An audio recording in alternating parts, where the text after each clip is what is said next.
Oke. 98,0 Radio Sonora Surabaya, sahabat keluarga. This is your station for news, traffic, and music, a part of Kompas Gramedia Radio Network. Hey, gimana kabarnya sahabat Sonora? Hari Senin, apa yang ada di pikiran kamu semua?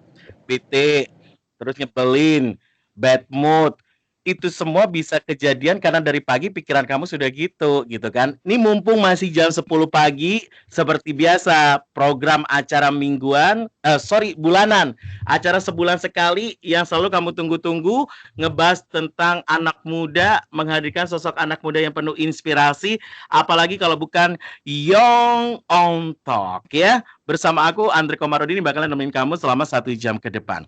Dan tentu saja program acara ini merupakan hasil kerjasama Radio Sonora FM 98 Surabaya dengan Talenta Coaching and Training Center. Sudah ada 2 wanita luar biasa yang terhubung bersama Andre via Skype kali ini ya. Yang satu berada di Bekasi, yang satu di Surabaya, yang satu perjalanan ke Blitar. Bersyukur deh semuanya disatukan sama teknologi di masa pandemi ini.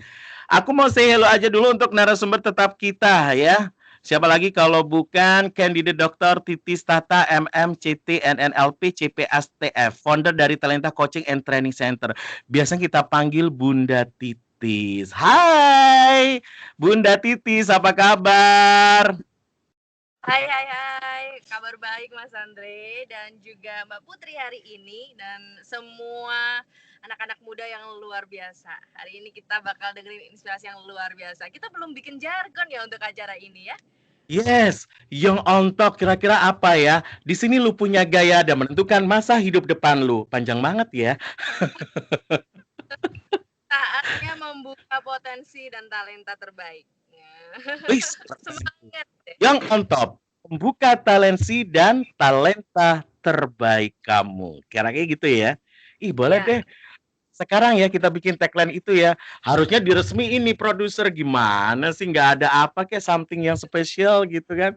Oke, kita nggak hanya berdua nih. Ada narasumber tamu kita yang luar biasa, anak muda yang keren banget. Masih muda-muda, berbagai prestasi udah dicapai. Aku sapa dulu di Bekasi sana, ada Putri Tasya. Hai Putri. Halo Mas Andri, halo Bunda. Halo sayang. Tuh si Putri nih, sahabat Sonora ya. Putri Tasya AMD SIAK. SIAK apaan sih? Itu sarjana informasi akuntansi, sistem informasi akuntansi. Wah, hitungan dong. Informasi akuntansi. Pintar hitung-hitungan dong Putri. Insya Allah Mas. Keren. Nah, aku informasikan ya siapakah sosok Putri Tasya yang menjadi tamu kita kali ini di acara Young on Talk gitu ya. Jadi sahabat Sonora, Putri Tasya ini adalah Putri Kebudayaan Jawa Barat 2019. Second runner up Putri Kebudayaan Indonesia 2020. Betul ya? 2019.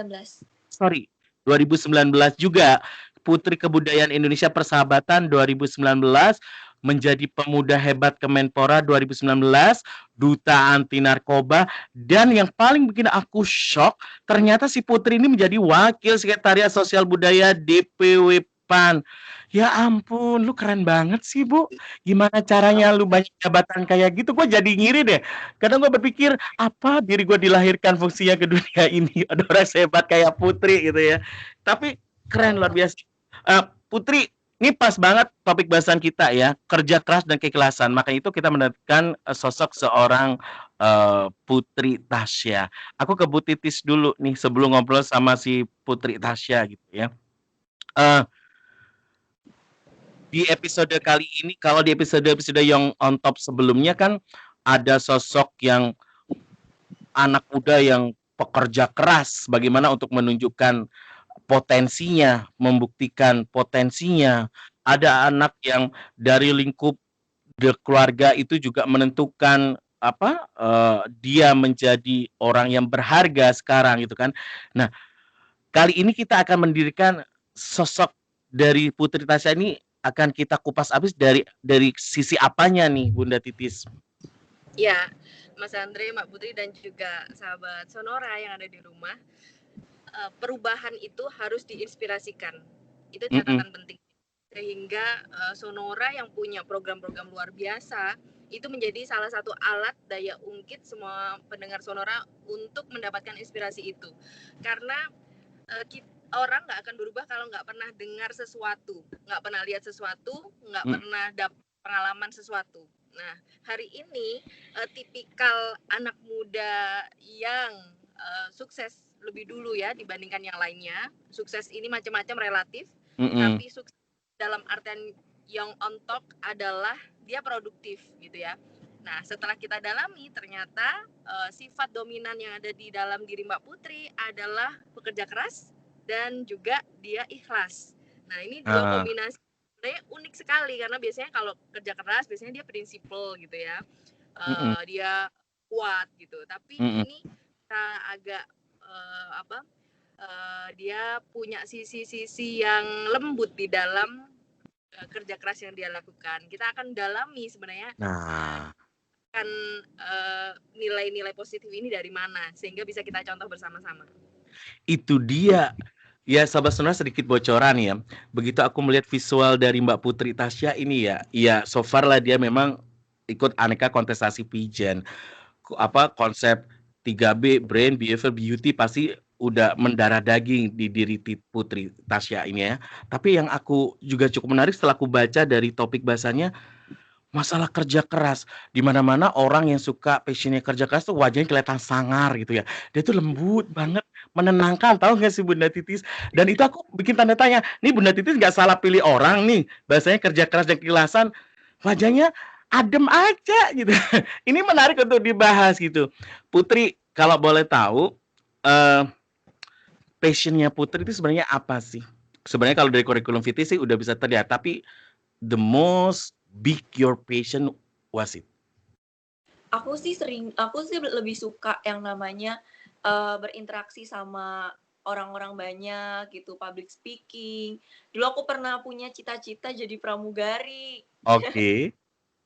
Terus belum kesampaian kan, akhirnya aku jadi education guide di SeaWorld Ancol. Jadi education guide di situ 2016 dan memang aku senang aja gitu sama kayak passion public speaking atau ketemu sama orang-orang banyak atau pokoknya tentang yang serve atau pelayanan-pelayanan sama masyarakat. Nah, passion kamu bisa terwujud seperti ini kan, iya, so far ada yang gifted ya, tetapi segifted-giftednya passion yang kita punya, pasti pola asuh keluarga, pola komunikasi di keluarga ini juga punya peran. Aku pengen tahu, kalau di keluarga itu poin-poin apa sih ajaran-ajaran dari orang tua ataupun kebiasaan-kebiasaan di keluarga kamu yang mensupport passion kamu ini sehingga pada bidang khusus seperti ini? Keluarga bapakku tuh menjabat ketua RT ya. Itu Oke. hampir puluhan tahun. Jadi aku dari And kecil then? itu udah ikut bapakku kayak sosialisasi sama masyarakat, terus kayak kenalan Oh. sama masyarakat yang mulai dari bawah, menengah, hingga dari atas, dan kakakku juga kebanyakan guru kan. Jadi aku dari kecil juga ikut beliau kayak les dari kecil gitu sama mungkin lesnya dari yang kakakku hanya mengajar yang dibayar sampai yang tidak dibayar sekalipun itu aku sudah ikut gitu. Makanya aku lihat dari keluargaku tuh mereka senang bersosialisasi sama masyarakat. Jadi mungkin aku terhubung dari situ kali ya Mas ya Bunda ya. Nah, kemudian betul ya, relate ya Bu Titis ya. Seperti dugaanku tadi ya. Otomatis passion seorang tuh kebentuk pasti ada faktor pencetusnya, faktor pendorongnya. Pola asuh di keluarganya betul seperti dugaan aku tadi. Situasi yang terbiasa seperti itu membuat seorang Putri Tasya juga menyelami situasi yang sama sekarang. Aku pernah di tes ini ya, di tes bakat lah bahasa sederhananya gitu ya. Ternyata memang orang itu nggak tahu nih ada Bu Titis ahlinya, apalagi dari orang talenta gitu ya. Aku malu juga sih ngebahasnya, tetapi paling nggak sharing aja deh. Ternyata memang beberapa karakter orang itu bisa dilihat dari passionnya. Aku itu juga dinilai cenderung orang yang suka melayani gitu loh, suka membahagiakan orang lain. Walaupun diri kita belum tentu bahagia dengan apa yang kita lakukan secara langsung ya, tetapi melihat orang lain bahagia, melihat orang lain tertolong itu rasanya puas banget gitu. Nah, karakter-karakter seperti ini itu seberapa penting sih Bu Titi sebenarnya untuk menunjang kesuksesan dan kerja keras daya survive seseorang ke depannya gitu? Iya, yang perlu kita cermati, kalau tadi Mas Andri pertanyaannya adalah seberapa penting faktor-faktor baik itu mendukung kesuksesan seseorang, pasti sangat penting sekali. Nah, kalau kita tadi lihat orang tuanya Mbak Putri, kadang orang tua itu berpikir gini, saya mesti memberikan teladan apa ya buat anak saya Ah, gitu. heeh, Katanya rezeki, takdir terhadap kehidupan itu kan beda-beda gitu. betul. Sebenarnya esensinya bukan pada level apa kita terlihat mewah gitu. Mhm, Misalnya sebenarnya orang tuanya presiden, orang tuanya anggota dewan atau misalnya punya pabrik dengan ketua RT, dengan ketua misalnya organisasi, itu semuanya sama, Mas. Jadi mhm, esensi mendapatkan anak itu bukan pada seberapa besarnya, tapi menjadi apa orang tuanya. Nah, mhm, kalau ketua RT itu kan sebenarnya dia tokoh masyarakat kan, betul. sama levelnya dengan presiden sekalipun, dia punya Mhm, kebijaksanaan yang sama gitu ya, dihormati orang dan dia mhm, pasti punya keputusan-keputusan tertentu, disiplin udah pasti sehingga dia mhm, dijadikan tokoh masyarakat. Nah, yang diserap anak itu. Jadi semua orang tua sebaiknya tidak perlu minder, tidak perlu punya pikiran harus kayak apa sih memberikan teladan ke anak, mhm. cukup jadi yang terbaik di lingkungannya. Itu sangat penting. Sebenarnya yang diserap anak itu apa? Nilai-nilai itu gitu.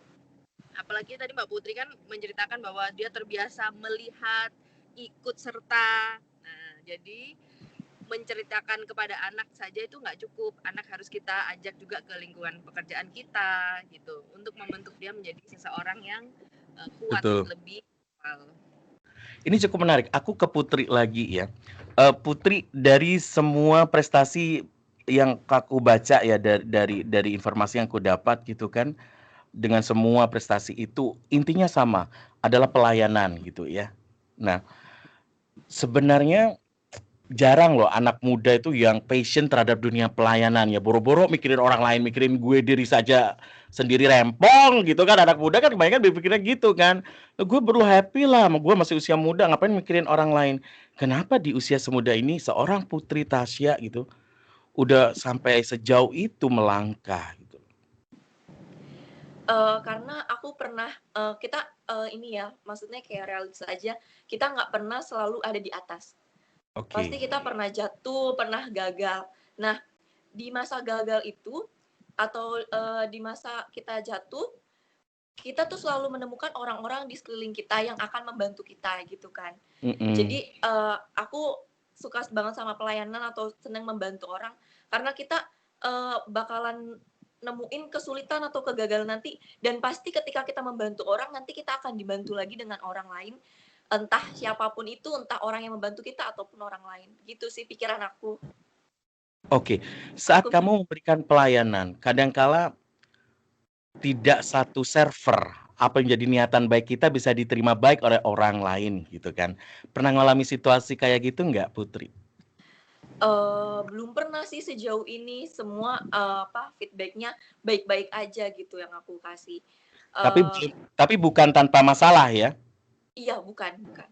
Ada masalah juga? Selama kamu Ada menjalani pelayanan-pelayanan itu? oh nggak ada Mas maksudnya.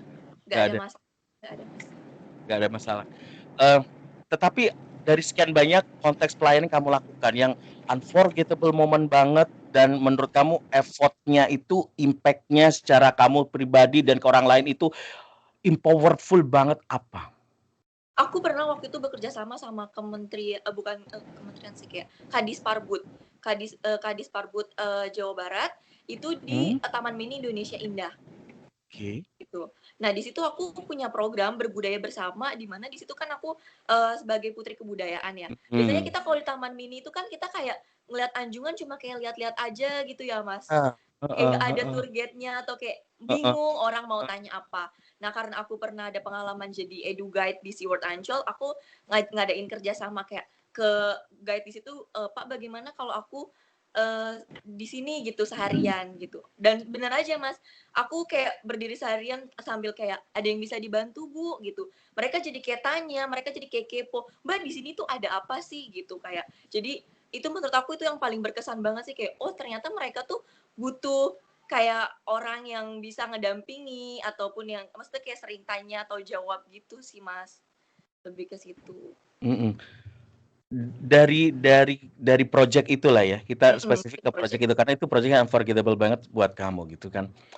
Apa secara pribadi yang berimpact bagi konsep cara berpikir kamu dan juga kepuasan batin seorang Putri Tasya waktu itu?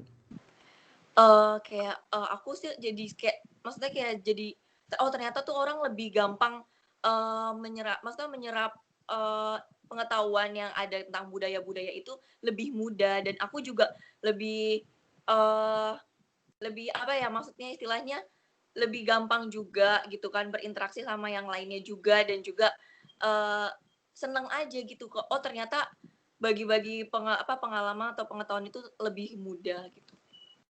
Kalau boleh tahu sharing nih sama kita semua Putri, sampai kamu di level sekarang ini pasti nggak gampang kan, perjalanannya juga cukup panjang. Kayak apa sih jatuh jatuh bangunnya seorang Putri Tasya sampai dengan prestasi seperti ini? Bagaimana support keluarga? Cerita dong sama kita. Jadi aku mulai dari sekolah kali ya. Aku di sekolah waktu SMA, aku maksudnya bukan orang yang kayak pintar juga enggak, kurang juga enggak, ya standar aja, prestasi Mhm, juga lumayan. mhm. Dimana aku punya kayak tujuan, aku tuh pengen kuliah negeri. Kalaupun nggak kuliah negeri, aku pengen jadi flight attendant atau pramugari. Tapi Oke, ternyata itu semua gagal, Mas. oke. Nah, ini Gagal. menarik. Gagal. Kemudian apa yang ada di benak seorang Putri Tasya? Gagal menyerah pada situasi atau tetap mewujudkan impian tapi dengan cara yang berbeda? Tetap mewujudkan impian dengan cara yang berbeda. Jadi aku sering ikut kayak ada komunitas gitu ya, komunitasnya gitu namanya kayak flight attendant wannabe. Jadi orang-orang yang pengen jadi pramugari tapi di situ ada Ya salah satu ampun. pramugarinya yang sudah Oke. menjadi. Nah, di mana di situ aku dapat motivasi Heeh. dari salah satu kakak senior aku yang bilang nggak apa-apa nggak jadi pramugari tapi cari pekerjaan yang hampir mirip dengan pramugari yang excellent atau announcement, paging dan lain segala macamnya. Di situ aku langsung kayak putar otak kayak, oh aku nggak bisa nih diem aja gitu. Kayak akhirnya aku ikut les public speaking, les bahasa Inggris dan lain segala macamnya. Akhirnya aku coba melamar di education guide di Ancol dan itu kalau dari Bekasi ke Ancol itu 2 jam Mas. Oke. Itu aku naik motor sama bapakku dianterin kan. Ya udah langsung abis itu akhirnya keterima dan akhirnya aku juga kata kakakku gini kayak kamu tuh juga harus kuliah gitu. Oke. Akhirnya aku kuliah di salah satu universitas swasta gitu kan dengan mengambil jurusan sistem informasi akuntansi dan Mhm. waktu itu aku dapat juga pembekalan bahwa dimanapun kita kuliah itu tergantung gimana kitanya kayak gitu Oke. sih Mas. Bu Titis, ini cukup menarik. Ketika seorang anak muda ini sudah terbiasa punya tujuan hidup. Ketika masalah datang tidak bisa mewujudkan tujuan dan impiannya itu. Pilihannya kedua, give up, menyerah, atau tetap memperjuangkannya dengan cara yang berbeda. Yang dipilih Putri Tasya adalah memperjuangkannya walaupun dengan cara yang berbeda. Ada sampai karakter anak muda seperti itu kira-kira faktor apa yang menjadi kayu bakarnya itu kira-kira apa ya Bu Titis ya? Mungkin Hmm, apa ya, motivasi dia sampai dia terbang pada kegagalan pertama gitu. Tapi sesuai judul mhm. kita yang kita dapatkan ya dari Mbak Putri ini memang yang dominan adalah kerja keras dan I dia menyampaikan lain empatinya kuat. mhm. dari apa yang dia sampaikan itu sebenarnya kita bisa membantu dia itu yang kita Mbak Putri kalau Mbak Putri mungkin sudah paham dengar sonora yang juga kan kok menemukan kearifan ya aku sama Mbak Putri ya kok nggak merasakannya itu. Oke, berarti bisa dibilang yang tadi ya kemudian kerja kerasnya itu dia kenapa di kegagalan pertama, kegagalan kedua dia tipikal yang memang fokus terhadap tujuan. Dua sifat profesi atau pekerjaan keras adalah profesi hospitality, jadi hospitality itu pelayanan gitu ya, frontliner gitu ya, kemudian humas, marketing media, dengan banyak orang. Jangan sampai kita sifat yang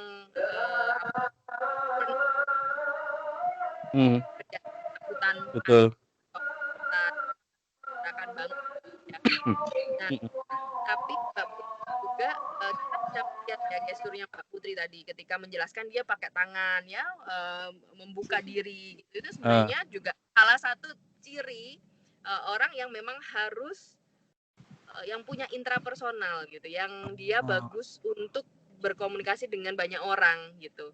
Makanya kalau misalnya pramugari ada gagal karena di beberapa syarat, itu dicoba lagi karena kadang goalnya justru yang kedua atau ketiga gitu ya, tapi sambil cari pekerjaan lain karena saat ini juga banyak pekerjaan-pekerjaan yang bisa mengakomodir talenta terbaiknya Mbak Putri kan. Betul. Kan sekarang banyak perusahaan-perusahaan yang membutuhkan humas atau marketing communication sebagai frontlinernya. Iya, sebagai garda depannya. Mungkin kalau dulu terbatas ya di eranya Mas Andre atau Bunda Titis terbatas, kita kalau mau menjadi humas itu mungkin di bidang-bidang hospitality saja. Tapi kalau sekarang kedinasan pun, kementerian pun punya humas, bahkan di bidang kesehatan pun punya humas gitu. Yang melayani publik itu sangat cocok banget untuk Mbak Putri. Nah, timbul pertanyaan baru lagi di benak Andre gitu ya. Gimana ya caranya kita bisa tetap fokus kepada tujuan dan kerja keras yang kita lakukan itu kita nikmati walaupun cukup melelahkan. Nanti kita bahas di segmen selanjutnya ya. Jadi sahabat Sonora jangan kemana-mana, tetap di program Young on Talk, hasil kerjasama Radio Sonora FM 98 Surabaya dan juga Talenta Coaching and Training Center. Kita akan kembali lagi setelah yang satu ini. Radio Sonora FM 98 Surabaya, a part of KG Radio Network. Masih di acara Young on Talk. Kami menghadirkan sosok Putri Tasya, ya. Beliau segudang prestasi. Putri Kebudayaan Jawa Barat tahun 2019, second runner up Putri Kebudayaan Indonesia 2019, pernah juga menjadi Putri Kebudayaan Indonesia Persahabatan 2019, bahkan menjadi sosok pemuda hebat Kemenpora tahun 2019, Duta Anti Narkoba, bahkan sekarang menjadi Wakil Sekretariat Sosial Budaya di PWPAN. Kita membahas tentang topik kerja keras dan keikhlasan. Mbak Putri ini, sahabat Sonora, untuk Anda yang baru saja bergabung, sedikit saya review di segmen pertama tadi, obrolan kita tentang apa saja. Sangat menikmati proses demi proses, step demi step kerja keras yang dia lakukan untuk mewujudkan cita-citanya. Cita-cita beliau sebenarnya adalah menjadi seorang pramugari, tetapi belum bisa terwujud walaupun beliau sudah mencobanya dengan berbagai hal ya, tetapi dia tidak putus asa, tetap fokus dia kepada pelayanan, karena memang dunia pramugari identik dengan public speaking, pelayanan, dan dia wujudkan itu dengan prestasi-prestasi yang lainnya. Putri, gimana caranya tetap enjoy, menikmati walaupun kita belum bisa memaksimalkan impian kita sesuai keinginan kita, tetapi masih tetap on fire untuk mengejar mimpi kita itu dengan sandungan-sandungan dan permasalahan yang dihadapi? Tetap semangat sih Mas. Ya pokoknya apapun yang mau dilakuin, segala apapun yang mau kita lakuin itu semangat dan ikhlas. Tapi Putri pasti secara manusiawi pernah merasa lelah dan stuck kan? Pernah lelah, tapi langsung kayak langsung berpikir, Putri tenang, nanti kalau ini udah berjalan bakal ada kesenangan tersendiri gitu. Nanti bakalan bakalan bakalan berasa senangnya, bakalan berasa hasilnya gitu. Jadi aku tanemin kayak semangat, hasilnya ada. Oke, itu dari diri kamu. Distraction dari di luar diri kamu, pernah kamu alami enggak selama kamu mencoba mewujudkan mimpimu itu? Pernah sih aku waktu ikut Putra Putri Kebudayaan itu kan nggak sedikit ya biaya yang harus dikeluarkan kan ya Mas ya. Betul. Betul. Nah aku pernah di mana aku mengajukan proposal sponsorship, tapi itu nggak turun gitu. Di mana planning aku udah harus kayak A B C nih, terus tiba-tiba itu nggak turun. Aku langsung kayak diem, nangis, terus aku langsung ngadu ke bapakku kan kayak Pak ini gimana gitu, langsung kayak panik. Aduh udah mundur aja, aku bilang gitu kan ke bapak. Terus kata bapak langsung di situ muncul lah bantuan yang nggak terduga kayak lanjutin deh kata dia gitu kan, langsung kayak apa lagi yang kurang, ada bapak gitu kan, kayak bapak yang backup segala macam. Akhirnya dibantu bapak dan dibantu sedikit keuangan dari aku karena aku kerja juga kan. Akhirnya alhamdulillah kayak tertutup, maksudnya tanpa sponsor, pribadi sendiri itu tertutup dan sama orang tua sama keluarga gitu, langsung dibantu sama keluarga kayak ayo maju gitu. Itu project apa sih, sedikit cerita Putri? Itu untuk kayak pribadi ya, kayak untuk transport atau yang lain sebagainya. Itu kan kayak ada tambahan-tambahan yang harus kita punya juga kan. Nah di situ kalau selama masa karantina paling nggak ada pegangan duit gitu ya. Betul, dan selama prakarantina juga kan banyak persiapan kan yang harus kita lakuin Mas, kayak kostum lu harus bawa kostum, sendiri. gitu kan. Aku ngajuin sponsor itu maksud aku untuk meringankan gitu, tapi ternyata tidak ter-ACC, tidak apa-apa. Tapi ternyata ada bantuan lain dari orang tua, dari keluarga, dan dari diri sendiri, seperti itu sih. Oke. Pernah ngerasa kayak down banget dan pengen mundur kayak, aduh ini bisa nggak ya gitu. Nah, manusia itu cenderung akan trauma dalam aspek positif ini ya. Dulu aku pernah nih hampir jatuh, merasa gagal. Nah, sekarang ketika kamu dengan pencapaian di titik sekarang, sometimes kamu juga akan mengalami masalah yang berbeda dan lebih baru lagi, gitu kan. Nah, apa sama konsep atau pola yang kamu terapkan pada diri kamu? Di saat aku lelah, di saat aku down, aku selalu memikirkan kesenangan yang aku capai kalau aku terus maju. Sama. Aku nggak trauma, nggak akan takut karena aku berpikir kayak Tuhan nggak akan kasih kesulitan kalau hambanya tuh nggak mampu.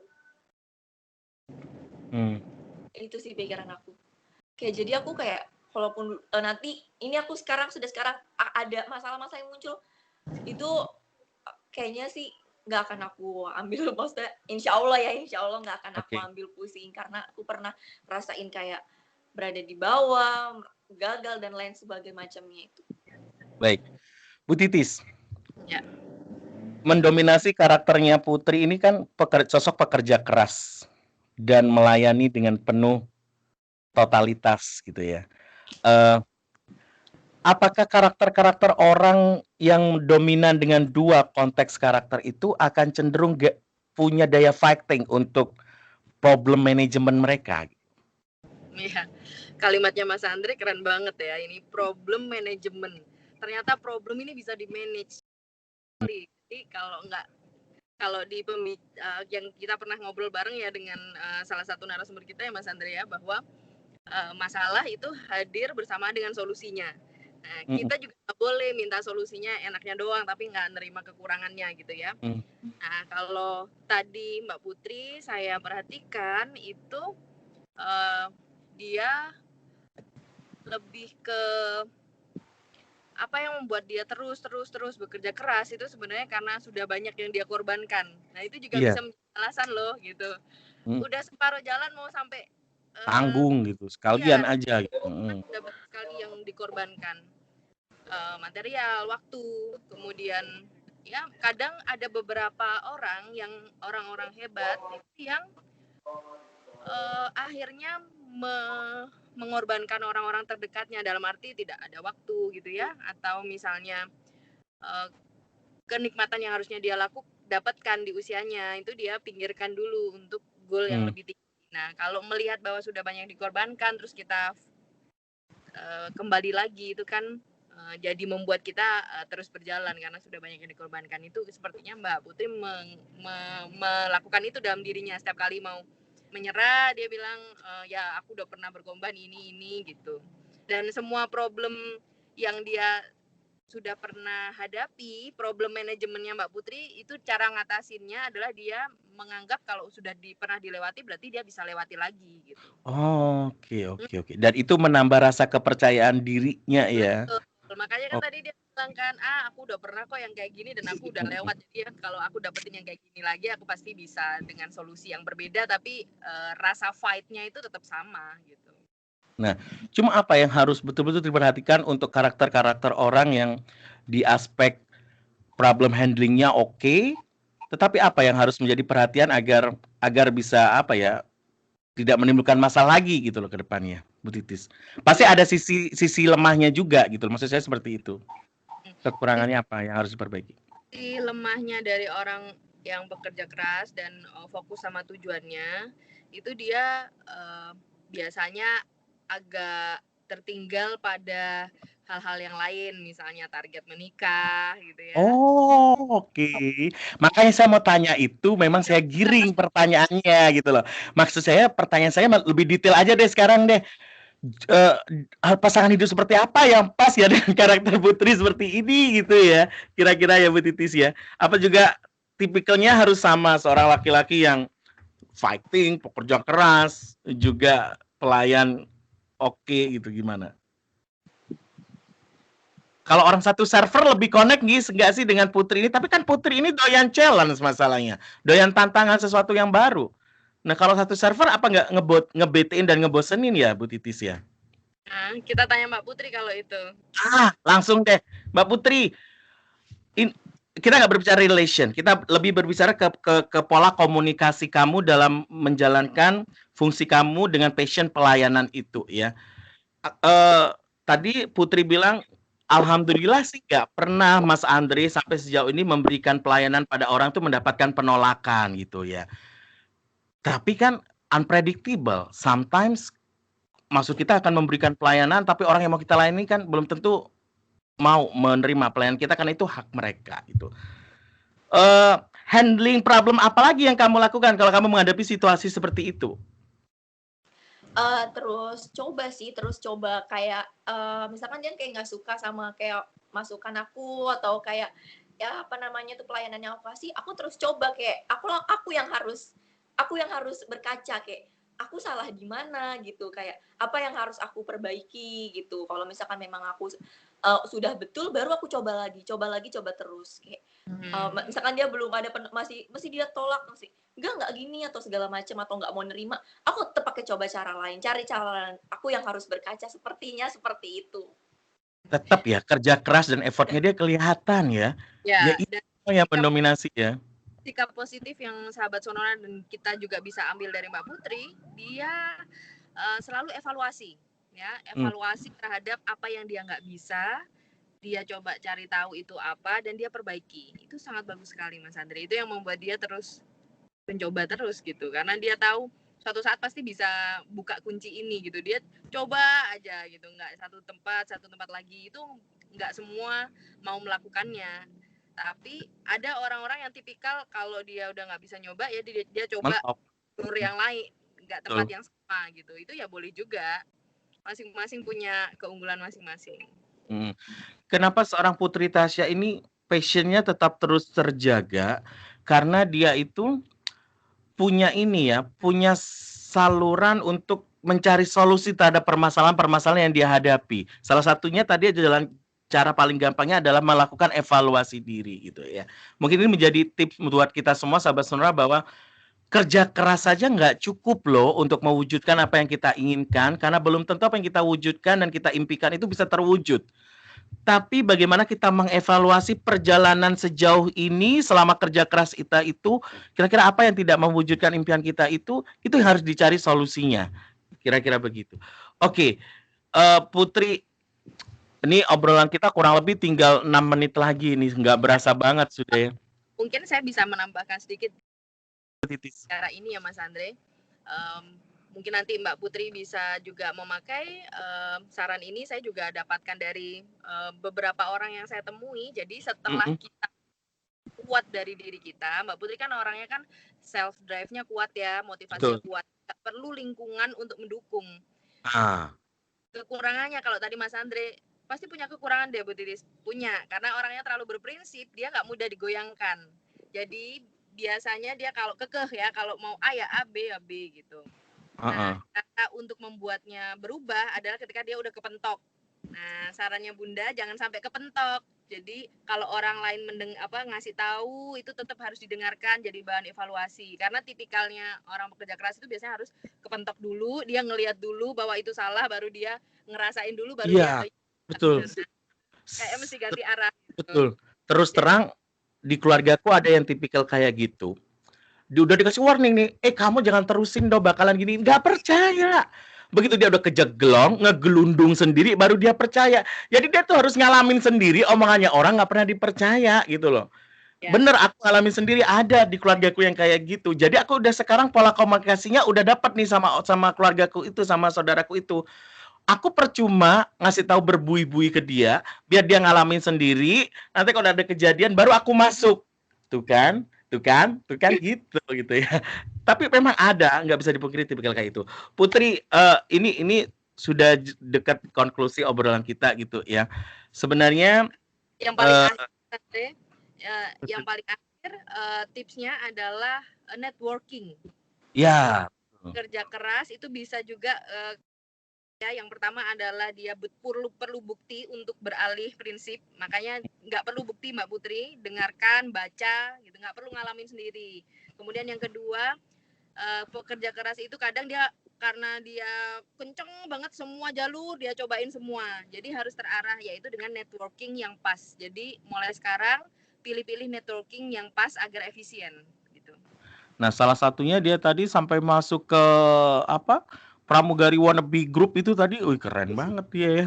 Salah satu networking yang kebentuk dia, nggak kebayang sih aku orang udah ditolak jadi pramugari karena passion, masih cari aja jalan agar tetap dia punya connect ke passionnya itu. Putri, buat anak muda yang dengerin acara kita, sahabat Sonora di luar sana ya, yang dengerin acara kita ini. Sebenarnya apa yang menjadi poin penting yang bisa kamu sharing untuk mereka semua dikala mereka udah lelah putus asa dengan upayanya untuk mewujudkan mimpinya gitu. Intinya tetap semangat, apapun kegagalan yang bakalan kita lakuin itu nanti akan berbuah hasil. Apapun yang kita lakuin, entah sekecil apapun, semangat terus. Karena hidup kalian itu bakal bermanfaat, entah untuk diri sendiri, keluarga, ataupun orang lain. Terakhir deh, aku boleh tanya satu lagi ya? Boleh. Pertanyaannya nggak berat kok, nggak ada kaitannya dengan masalah relationship, aman ya. Pertanyaannya adalah, dalam pergaulan pertemanan, Putri lebih nyaman dengan model-model orang kayak apa sih? Orang yang mendengarkan aku, terus juga mereka memberitahu apa yang salah dari aku, karena aku kan tipikal orang yang kayak seneng cerita, seneng kasih tahu gitu kan. Nanti aku sering suka temennya tuh yang kayak dengerin aku dan kasih tahu aku, Putri salah gitu, Putri nggak gini loh Teh gitu, nggak kayak gitu gitu. Terus apalagi Teh gitu, yang aku sukanya kayak gitu sih, mau terima aku dan juga mau kasih masukan buat aku. Jarang banget ya ada orang yang suka dikasih tahu kesalahan. Kebanyakan aku lebih suka kasih tahu apa kesalahanku gitu kan. Apa yang menjadi ini cukup menarik nih Bu Titis ya. Si Putri ini lebih suka kasih gua feedback yang nggak oke dari diri gua deh. Yang oke-oke nggak usah lu ceritain deh tentang diri gua gitu kan. Menarik juga. Ada yang mau ditambahkan terkait statement dari Putri ini tadi, Bu Titis? Ya. Sebagai closing juga. Kalau yang terakhir tadi, ini adalah tipikal seseorang yang sukanya mengembangkan diri gitu ya. Dengan positive side yang seperti ini, Mbak Putri jauh akan lebih berkembang lebih cepat dibandingkan orang lain. Karena selalu itu tadi evaluasi terhadap kekurangan sehingga memperbaiki diri gitu. Jadinya kalau berteman, bersahabat pasti dia mencari lingkungan yang lebih di atasnya gitu, yang lebih pinter, lebih tahu banyak hal sehingga bisa memberikan banyak pelajaran baru buat Mbak Putri. Itu ya. Kira-kira seperti apa imamnya Mbak Putri ini karakternya ya? Itu udah kejawab. Saya nggak perlu saya klaim, sahabat-saudara juga bisa menjawabnya dari obrolan ini ya. Baik, biarlah itu menjadi rahasia personalnya seorang Putri Tasya. Kita doakan lancar saja dengan semua impian-impiannya, aktivitas-aktivitasnya. Yang pasti thank you Putri hari ini sudah hadir di program acara Young on Top, menjadi sosok bahwa di luar ada loh anak muda yang keren, bahwa di luar ada loh anak muda yang kompeten, ada anak muda yang mau kerja keras, dan ini mematahkan semua persepsi anak muda itu males, anak muda itu pingin instan. Sosok Putri Tasya yang kita hadirkan nggak melakukan itu semua gitu ya. Thank you Putri Tasya, thank you banyak Bunda Titis ya. Oke, baik. Di Talenta Coaching and Training Center juga memfasilitasi layanan untuk anak-anak muda yang ingin mencari talentanya ya, dan optimalisasi dirinya Bunda Titis ya. Betul, bisa menghubungi 08-123-6188-799 atau langsung aja ke Instagram @talentacoaching. Jadi kita punya serangkaian tes, fingerprint, kemudian psiko assessment gitu ya, kemudian interview dan lain-lain sehingga tahu lebih awal apa potensi terbaiknya. Baik. Sukses selalu untuk Putri, sukses juga untuk Bu Titis. Terima kasih banyak. Selamat pagi, sampai jumpa semuanya. Terima kasih Bunda. Baik, sahabat-saudara, sampai di sini persamaan kita di program acara Young on Top. Kita akan jumpa lagi 1 bulan lagi di setiap Senin keempat jam 10 jam 11. Young on Top selalu menghadirkan sosok inspirasi anak muda yang punya talenta luar biasa. Saya Andre Komarudin pamit, sampai jumpa. Makasih Bu Titis, thank you ya Putri ya. Makasih. Bye. Makasih Bunda.